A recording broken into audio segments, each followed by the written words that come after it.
Good morning to all of you. आज हम बात करेंगे सेकंड सेमेस्टर विषय विज्ञान के बारे में। आज का हमारा टॉपिक है मानव शरीर के अंग एवं कार्य भाग 3। इसके अंतर्गत हम पढ़ेंगे पाचन तंत्र के बारे में। सबसे पहले बात करते हैं भोजन की। सभी पदार्थ जिनके अंतःग्रहण, पाचन तथा स्वांगीकरण के पश्चात विभिन्न जैव कार्यों के संपन्न होने हेतु आवश्यक ऊर्जा प्राप्त होती है तथा जिनसे ऐसे पदार्थ भी प्राप्त होते हैं जो हमारे शरीर की वृद्धि और विकास में सहायक होते हैं, जिनके द्वारा हमारे शरीर के क्षतिग्रस्त ऊतकों की मरम्मत होती हो और जो हमारे शरीर में रोग निरोधी क्षमता बढ़ाकर शरीर को स्वस्थ रखते हों, भोजन कहलाते हैं। जीवन के लिए भोजन नितांत आवश्यक है।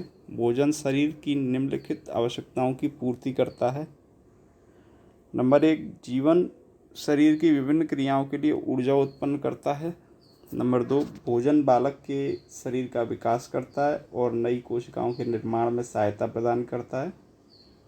नंबर 3, विभिन्न शारीरिक क्रियाओं का सुचारू रूप से संचालन करके स्वास्थ्य वृद्धि एवं शरीर संरक्षण करता है। भोजन शरीर की विभिन्न क्रियाओं को नियंत्रित करके उसे स्वस्थ एवं रोग मुक्त बनाता है। नंबर 4, भोजन शरीर में हो रही टूट फूट की क्षतिपूर्ति करता है। पाचन अंग के कार्य। पाचन तंत्र से तात्पर्य उन अंगों तथा उनकी भौतिक एवं रासायनिक क्रियाओं से है जो आहार के विभिन्न तत्वों को अत्यंत सूक्ष्म रूप में परिवर्तित कर उन्हें इस योग्य बना देता है कि वे रक्त में सफलतापूर्वक अवशोषित हो सकें। पाचन तंत्र का मुख्य अंग पाचन नाल है। यह लगभग 9 मीटर लंबी होती है। यह मुख से प्रारंभ होकर मलद्वार तक समाप्त होती है। इसके विभिन्न भागों की बनावट, आकृति, आकार उनके कार्यों के अनुरूप होते हैं। आवश्यकता अनुसार यह नाल कहीं चौड़ी तथा कहीं कहीं पतली भी होती है। पाचन नाल के मुख्य 5 भाग हैं। पहला, मुख, जिसमें दांत, लार ग्रंथियां तथा जीवा होती है। दूसरा भाग ग्रसनी तथा ग्रासनली। तीसरा भाग आमाशय। चौथा भाग छोटी आंत और पांचवा भाग बड़ी आंत और मलाशय। इसके अतिरिक्त पाचन नाल के इन 5 भागों के अतिरिक्त 4 अन्य भाग भी होते हैं जो आहार नाल, पाचन नाल के बाहर स्थित होते हैं, किंतु पाचन क्रिया में इनका महत्वपूर्ण कार्य होता है। ये प्रमुख अंग निम्नलिखित हैं: यकृत, पित्ताशय, अग्न्याशय, प्लीहा या तिल्ली। सबसे पहले हम जो 5 भाग हैं हमारी पाचन नाल के, उन 5 मुख्य भागों के बारे में बात करते हैं, जो कि यहाँ पर मैंने आपको बताए थे: मुख, ग्रसनी तथा ग्रासनली, आमाशय, छोटी आंत, बड़ी आंत इत्यादि। इनके बारे में हम बात कर रहे हैं। तो पहला है मुंह। पाचन क्रिया का आरंभ मुंह से होता है। मुंह के द्वारा भोजन ग्रहण किया जाता है, जो दांतों से काटकर कुटकर महीन पीसा जाता है, जिससे भोजन निगलने योग्य हो जाता है। मुंह के सूखने पर हम जल पीते हैं। इससे शरीर में जल की उचित मात्रा का संतुलन बना रहता है। मुख के अंदर पाचन 3 मुख्य भागों में होता है, जो कि निम्न प्रकार हैं: दांत, लार ग्रंथियाँ तथा जीभ। इनके बारे में भी थोड़ा सा जानकारी पढ़ लेते हैं। क्या है मुख में दांत के बारे में? सबसे पहला पॉइंट, मुख में दांत केवल सुंदरता ही नहीं बढ़ाते वरन भोजन चबाने में भी सहयोग करते हैं। दांत कैल्सीभूत कड़ी संरचनाएं हैं जो मुख गुहा में ऊपरी जबड़े एवं निचले जबड़े के दंत कटोरों में स्थित रहते हैं। मनुष्य में अस्थायी तथा स्थायी 2 सेट होते हैं। ये जीवन काल में 2 बार निकलते हैं। जीवन के पहले एवं दूसरे वर्ष में निकलने वाले दांत अस्थायी या दूध के दांत तथा इनके झड़ने पर 6वें वर्ष से निकलने वाले दांत स्थायी दांत होते हैं। अस्थायी दांत ये दांत जन्म के 6 माह बाद निकलना प्रारंभ होते हैं तथा लगभग 2 वर्ष की आयु तक सभी दांत निकल आते हैं। इन दांतों की कुल संख्या 20 होती है, जिनमें 2 कृंतक, 1 रधनक तथा चवर्णक होते हैं। इन दांतों का निकलने का क्रम निचले जबड़े की मध्य रेखा से या कभी कभी ऊपरी जबड़े की मध्य रेखा से भी हो सकता है। सबसे पहले निचले जबड़े की मध्य रेखा में दो केंद्रीय कृंतक दांत निकलते हैं, बीच वाले है ना, सामने के बिल्कुल, जो ये आपको इसमें डायग्राम में ये वाले मिडिल इंसीजर सबसे पहले ये निकलते हैं ना। इसके दोनों बगल के तथा इसके पश्चात 12 माह से 15 माह की आयु में दोनों ओर एक एक चवर्णक यानी मोलर निकलते हैं। पहले मिडिल इंसीजर निकलेंगे, फिर इसके दोनों साइड पे ये दो दांत है ना, तो टोटल कितने हो गए हमारे, 4 दांत निकले। फिर निकलेंगे आपके ये मोलर, ये फर्स्ट वाला, सेकंड इधर साइड से है ना, ये वाले फर्स्ट मोलर। और 18 माह की आयु में रदनक यानी कैनाइन, जो ये वाले दांत हैं, जो काउंटिंग में यहाँ से जैसे 1 2 3 नंबर पे है ना, तो ये निकलना शुरू होंगे रदनक, ये वाले, ये वाला, ठीक है, इस तरीके से निकलेंगे। और अंत में 20 से 40 माह में चवर्णक निकलते हैं, यानी सेकंड मोलर जिनको आप बोलते हैं। यही क्रम दोनों जबड़ों में होता है। 2 वर्ष की आयु तक कुल 20 दूध के दांत होते हैं।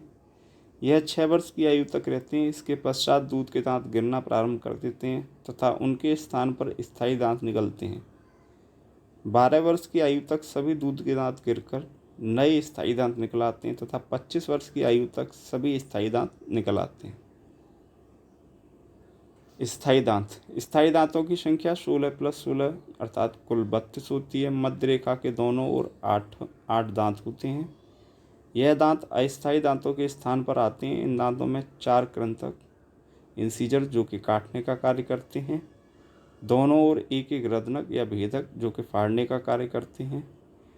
इनके पश्चात प्रत्येक ओर 2-2 अग्र चवर्णक जो कुचलने का कार्य करते हैं तथा 3-3 चवर्णक होते हैं जो कि चबाने का कार्य करते हैं। तीसरे चवर्णक दांतों को अकल दाढ़ कहा जाता है, जो 17 से 30 वर्ष की आयु में कुछ ही व्यक्तियों में निकलते हैं। कभी कभी तृतीय चवर्णक अंदर ही अवरुद्ध हो जाते हैं। स्थायी दांतों में प्रथम चवर्णक 7 से 8 वर्ष की आयु में, कृंतक 9 से 10 वर्ष की आयु में तथा प्रथम प्रीमोलर या अग्र चवर्णक 11 वर्ष की आयु में, रदनक 12 वर्ष की आयु में द्वितीय प्रीमोलर और 17 से 30 वर्ष की आयु में अकल दाढ़ निकलती है। ये क्रम से निकलती हैं, जिस क्रम में आते हैं उसी क्रम में आपको बताए गए। अब बात यह है दांत की एक इंटरनल एक्सटर्नल संरचना के बारे में बात की गई है। तो जो किस प्रकार से होती है उसके ऊपर इनेमल की कोटिंग, फिर डेंटाइन, गम और pulp within root cavity, bone of jaw, जबड़े की ये जड़ें हैं ना, जिसके अंदर ये दांत धंसा रहता है। ये चीज़, ये आपका दांत है और ये आपका जबड़ा है, ठीक है। ये दांत जो है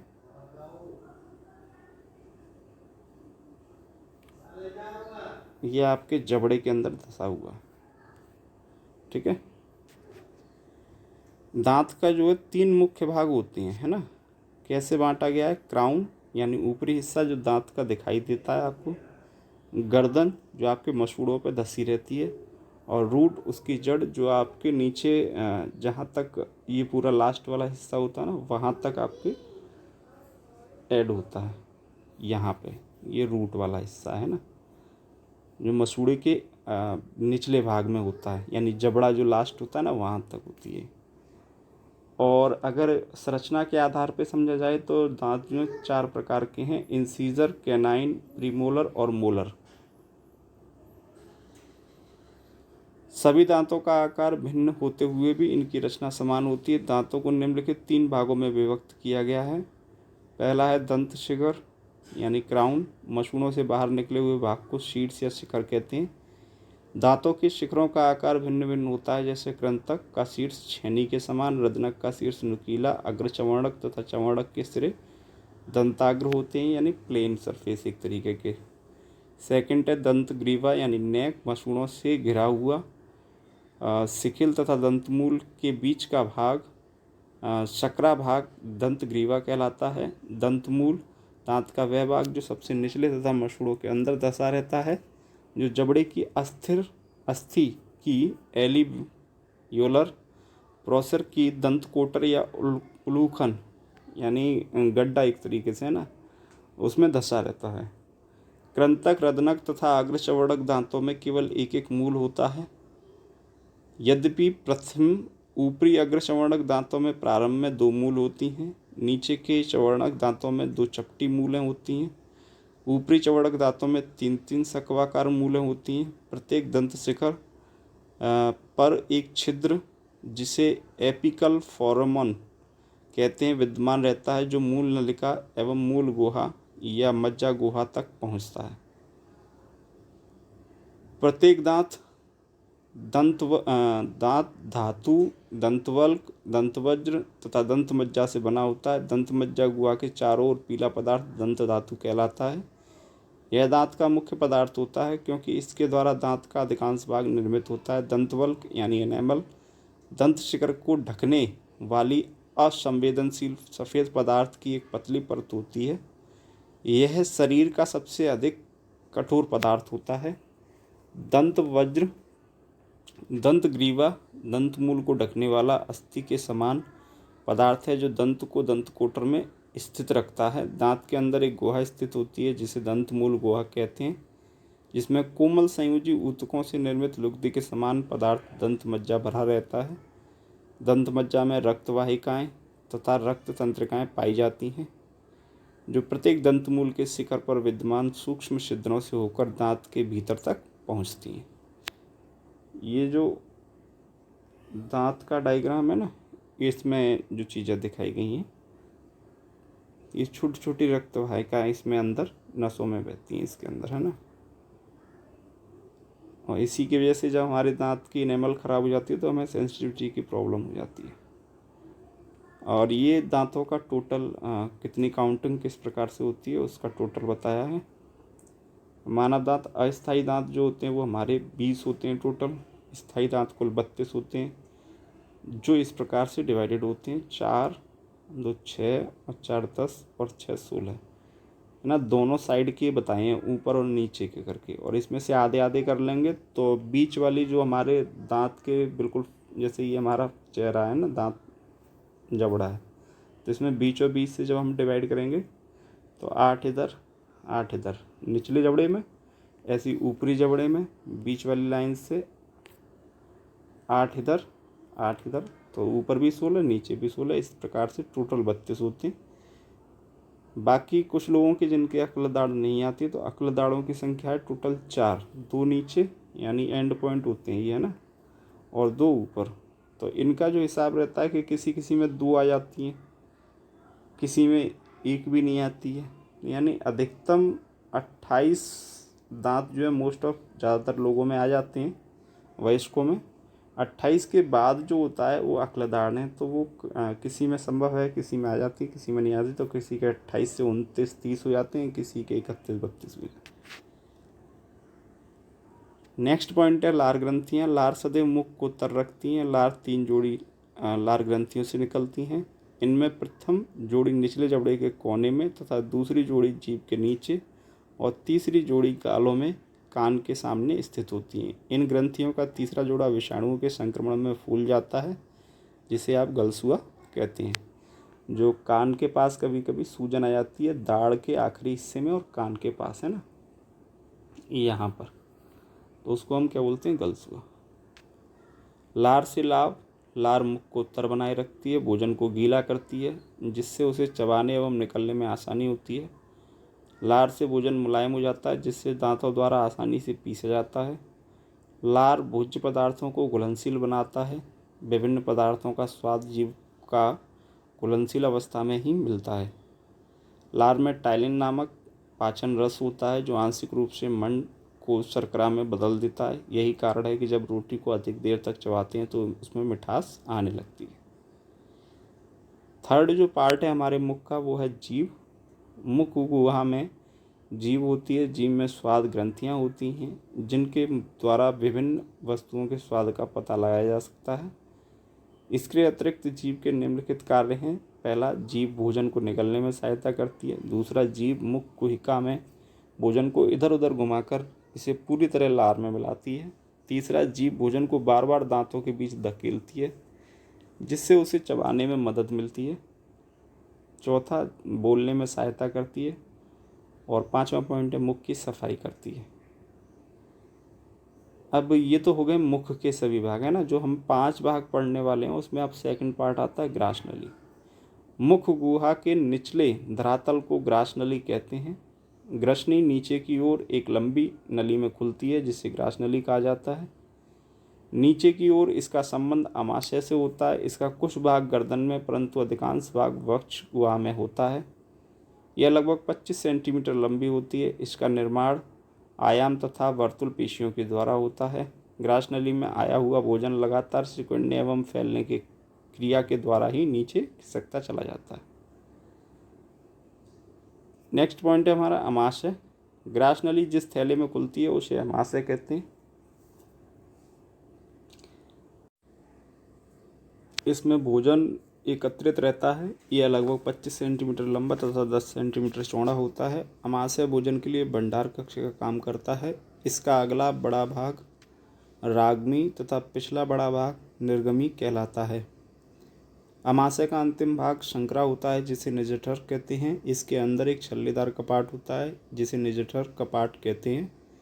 यह सदैव बंद रहता है, परंतु भोजन के आगे बढ़ते समय खुल जाता है। साधारणतः लोग अमाशय को पेट भी कहते हैं। अमाशय मांसपेशियों का बना होता है। इसके फैलने एवं सिकुड़ने से भोजन के कण सूक्ष्म कणों में टूट जाते हैं। अमाशय की भीतरी दीवार पर अनेकों वलन होते हैं। इनमें अनिश्चित जठर ग्रंथियां होती हैं, जो पाचक रस स्रावित करती हैं। नेक्स्ट पॉइंट है छोटी आंत। अमाशय के पीछे का भाग छोटी आंत कहलाता है। इसके 3 भाग होते हैं, ग्रहणी, मध्यांतरक, इलियम। ग्रहणी आमाशय के पीछे वाला भाग क्षुद्रांत या ग्रहणी कहलाता है। यह सीख के आकार का लगभग 16 से 17 सेंटीमीटर लंबा होता है। इसकी दोनों भुजाओं के मध्य में अग्न्याशय स्थित रहता है। इससे अग्न्याशयी रस निकलता है।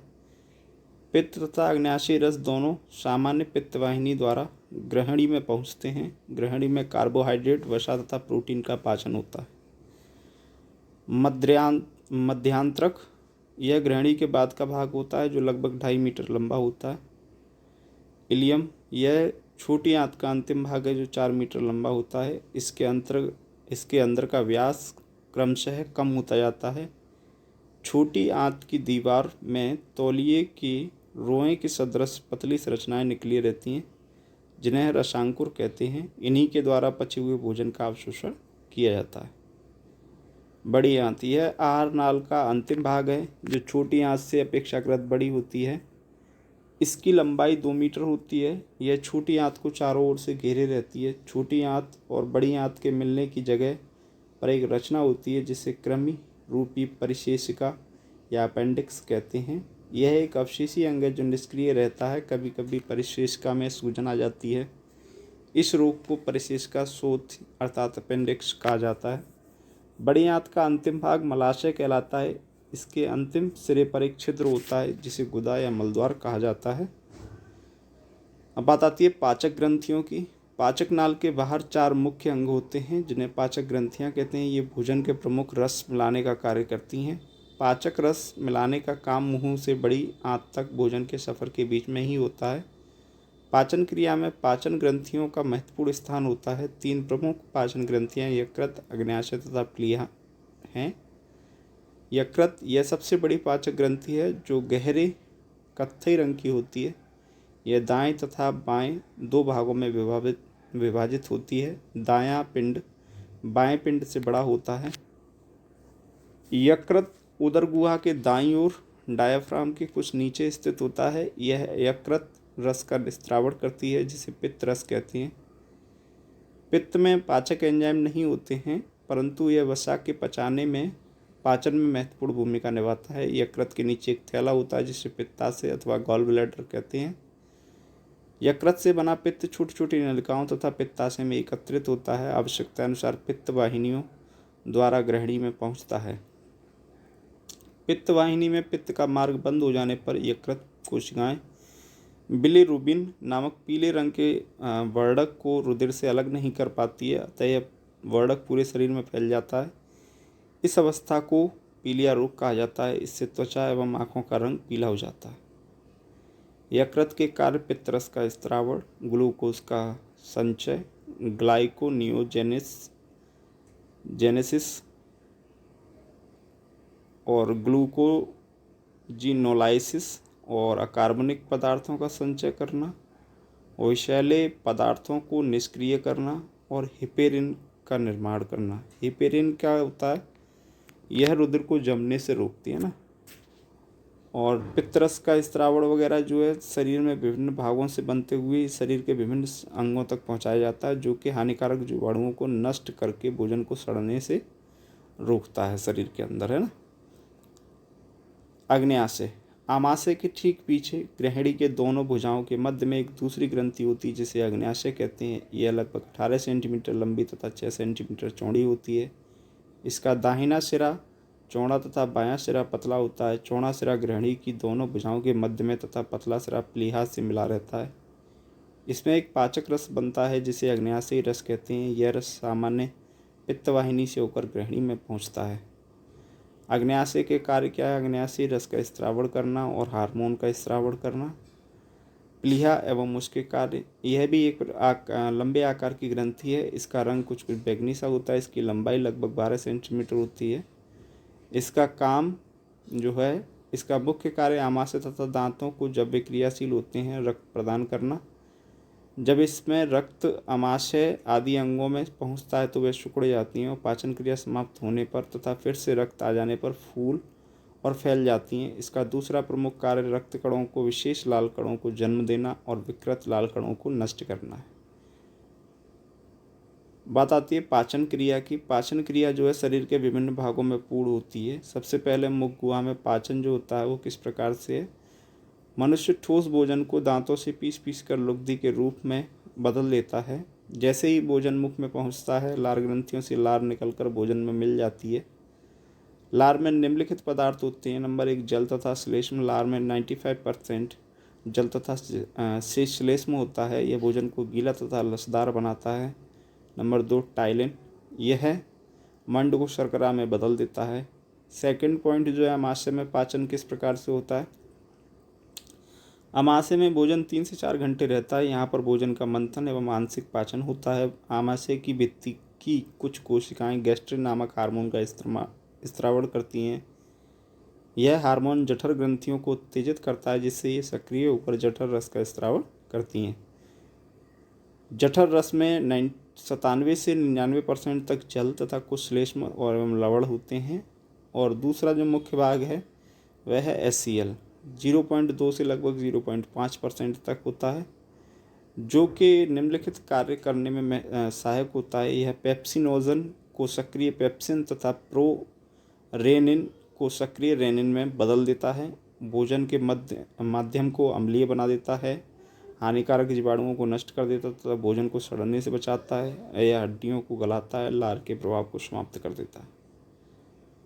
पेप्सिनोजेंस की जो रिएक्शन होती है उस रिएक्शन में यह निष्क्रिय प्रो एंजाइम के रूप में जठर रस में होता है, परंतु HCl के साथ मिलकर सक्रिय रूप में पेप्सिन में बदल जाता है। पेप्सिन भोजन के प्रोटीन को पेप्टोन तथा पॉलीपेप्टाइड में बदल देता है। ये रिएक्शन ध्यान रखना है ना, भोजन की मुख्य रिएक्शन है। प्रोटीन को ब्रेक करने पेप्टोन और पॉलीपेप्टाइड में काम आता है पेप्सिन, है ना। प्रोरेनिन, यह जठर रस में निष्क्रिय रूप में पाया जाता है, परंतु HCl के संपर्क में आने से यह सक्रिय रेनिन में बदल जाता है। यह दूध की घुलनशील प्रोटीन कैसीन को ठोस एवं अघुलनशील दही में बदल देता है जिससे इसका पाचन आसानी से किया जा सके। ग्रहणी में पाचन जो होता है, आमाशय में बना लुगदी के समान भोजन काइम कहलाता है। यह पाइलोरस से होता हुआ ग्रहणी में पहुंचता है। यहाँ पर भोजन पहले पित्तरस तथा बाद में आग्नेयाशयी रस से मिलता है। पित्तरस यह क्षारीय होता है तथा यह भोजन के अम्लीय माध्यम को क्षारीय बना देता है। इसमें कोई पाचक एंजाइम नहीं होते, फिर भी पाचन में इसका महत्व होता है। यह आंत में क्रमांकुंचन गति को, यानी क्रमानुसार कुंचन करने की गति को बढ़ावा देता है ताकि रस काइम में मिल सके। यह वसा का इमल्सीकरण करता है ताकि स्टीएप्सिन नामक एंजाइम वसा का अधिकतम पाचन कर सके। आग्नेयी रस प्रमुख 3 प्रकार के पाचक एंजाइम होते हैं। कौन कौन से हैं इसमें? ट्रिप्सिन, एमाइलेज और स्ट्रिएप्सिन। तो ट्रिप्सिन का काम है यह कायम की शेष प्रोटीन तथा पेप्टोन को घुलनशील अमीनों में बदल देता है, ये डिसॉल्व हो जाएंगे, है ना। और एमाइलेज यह मंड को माल्टोज शर्करा में बदल देता है। और स्ट्रिएप्सिन का काम क्या रहता है? यह इमल्सीकृत वसा को वशीय अम्ल तथा ग्लिसरॉल में बदल देता है, जिससे ये आसानी से अगली प्रोसेस के लिए ब्रेक किए जा सके। क्षुद्रांत यानी छोटी आंत में पाचन। भोजन के अधिकांश भाग को पाचन ग्रहणी में हो जाता है, फिर भी अवशेष भोजन का पाचन क्षुद्रांत में होता है। क्षुद्रांत की दीवारों में पाचन ग्रंथियां होती हैं जिनसे आंतरीय रस निकलता है। एक दिन में मनुष्य की आंत में 6 से 7 लीटर आंतरीय रस का स्त्रावण होता है। इसमें जो पाचक रस होते हैं, जो एंजाइम होते हैं, वो कौन से होते हैं? रेप्सिन, यह मंड को माल्टोज शर्करा में बदल देता है। और ये कार्बोहाइड्रेट पाचक एंजाइम जैसे माल्टोज, सुक्रेज और लैक्टोज आदि जो दूध की शर्करा को ग्लूकोज में बदलता है। सुक्रेज जो होता है वो सुक्रोज को फ्रक्टोज में बदल देता है, और माल्टेज जो होता है वो माल्टोज को ग्लूकोज में बदल देता है। और तीसरा जो महत्वपूर्ण पॉइंट है वो है आंतरीय लाइपेज। यह शेष वसाओं को वशीय अम्ल तथा ग्लिसरॉल में बदलने का कार्य करता है। उपयुक्त पाचक रसों की क्रिया के पश्चात छोटी आंत में भोजन के सभी पोषक पदार्थों का पूरा पाचन हो जाता है। पाचन के सभी अंतिम उत्पाद जल में घुलनशील एवं विसरणशील डिफ्यूजेबल होते हैं। क्षुद्रांत की दीवारों में असंख्य रसांकुर होते हैं, इन्हीं के द्वारा पचे हुए भोजन का अवशोषण कर लिया जाता है। अब भोजन क्षुद्रांत से बड़ी आंत में प्रवेश करता है। बड़ी आंत की दीवारें अपचे हुए भोजन से कुछ लक्षण तथा जल का शोषण कर लेती हैं। इस समय गाढ़ा अपचा हुआ गाढ़ा भोजन मल कहलाता है। मल मलाशय में एकत्रित होता है, जहाँ से समय समय पर इसे मलद्वार की सहायता से बाहर निकाल दिया जाता है। हमारे जो शरीर में पाचन क्रिया होती हैं उसमें रासायनिक क्रियाएं जो हैं, पहला है प्रोटीन को पेप्टोन और पॉलीपेप्टाइड में बदलना। प्रोटीन और पेप्टोन आपस में क्रिया करके अमोनियो एसिड में चेंज करना। मंड को माल्टोज शर्करा में चेंज करना। इमल्सीकृत वसा को हमने वसीय अम्ल और ग्लिसरॉल में चेंज करना। और पॉलीपेप्टाइड जो ऊपर था उसको अमीनो एसिड में चेंज करना, जिससे कि घुलनशील हो जाएगा तो हमारे शरीर से आसानी से बाहर निकल जाएगा। लास्ट हम बात करते हैं भूख के बारे में। पेट में खालीपन, पीड़ा और शारीरिक दुर्बलता के अनुभव को भूख या क्षुधा कहते हैं। भूख का आभास आमाशय की दीवारों के स्थित अंतर्ग्रहियों द्वारा होता है। क्षुधा केंद्रक मस्तिष्क के हाइपोथैलेमस में स्थित होता है। इसमें 2 भाग होते हैं, फीडिंग सेंटर और सेटाइटी सेंटर। फीडिंग इसमें जब रुधिर में ग्लूकोज की सांद्रता कम हो जाती है तो फीडिंग सेंटर उत्तेजित हो जाता है। आंतर्ग्रहियों से भी खाली आमाशय की सूचना हाइपोथैलेमस के फीडिंग सेंटर को जाती हैं। इससे उद्दीप जाकर आमाशय की पेशियों को उत्तेजित करती हैं और आमाशय की दीवार में क्रमांकन की क्रिया प्रारंभ होने लगती है, जिससे भूख लगने का एहसास होने लगता है। खाना खाने के बाद रुधिर में ग्लूकोज का स्तर बढ़ जाता है, जिससे परितृप्त केंद्र सेटाइटी सेंटर उत्तेजित हो जाता है और तृप्ति महसूस होती है। और यही तृप्ति जो होती है बाद में वो अपने पेट को दोबारा से आमाशय को सूचित करती हैं। तो सूचित करने पर यह आभास होता है कि हमारा पेट भर चुका है। कभी कभी भूख से प्रभावित आमाशय की दीवारों में क्रमांकन इतना अधिक होता है कि आमाशय में पीड़ा होने लगती है। इसे क्षुधा पीड़ा यानी हंगर पेंग भी कहा जाता है। ठीक है, ये था हमारा टॉपिक आज का। Thanks to all of you. Be safe, stay at home.